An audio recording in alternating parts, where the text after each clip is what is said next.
अस्सलाम वालेकुम उस्मान।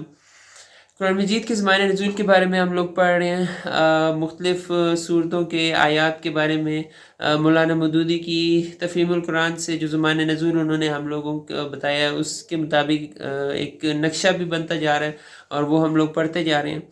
अभी तक हम लोगों ने सूरह इब्राहीम सूरह नंबर 14 तक पढ़ लिया था। अभी सूरह अल हिजर सूरह नंबर 15 है।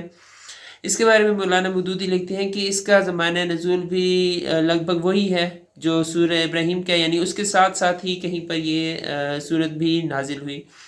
सूरह अल हिजर सूरह नंबर 15। फिर इसके बाद है सूरह अन-नहल सूरह नंबर 16 है। इसके बारे में मौलाना मौदूदी लिखते हैं कि इस सूरत का ज़माना नज़ूल भी मक्का के आखिरी दौर का ही है, तो मक्का के आखिरी दौर में ही ये भी नाजिल हुई थी।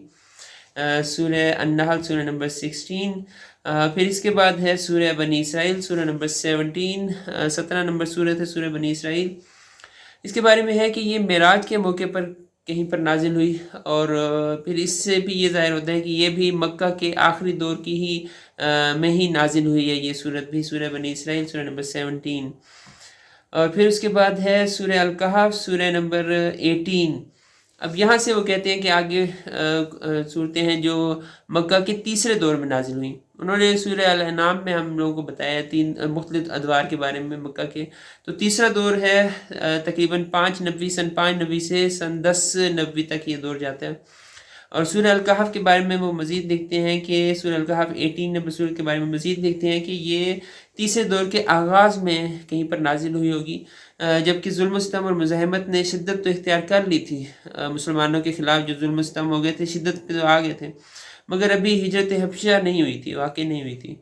तो हबशा हिजरत करके मुसलमान अभी नहीं गए थे शायद, और उस वक़्त ये सूरत नाजिल हुई थी, सूरह अल कहफ सूरह नंबर 18।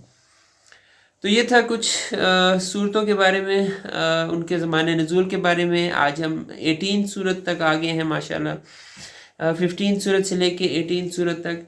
और इंशाल्लाह अल्लाह ताला मदद करे इंशाल्लाह, तो हम लोग एंड तक सूरह नंबर 100 आखिरी सूरत तक 114 तक जाएंगे और सब का ज़माने नज़ूल इंशाल्लाह देखेंगे कि कौन सी सूरत किस टाइम पे नाजिल हुई थी। और इंशाल्लाह आप लोगों ने भी दुआ करनी है कामयाबी से ये प्रोसेस कंप्लीट हो, हम लोग सीखें, और ये जो नक्शा बनता जा रहा है, ये खूबसूरत नक्शा सब के साथ शेयर हो जाए और ज़्यादा से ज़्यादा लोग सीखते जाएं। जज़ाकुमुल्लाह खैर।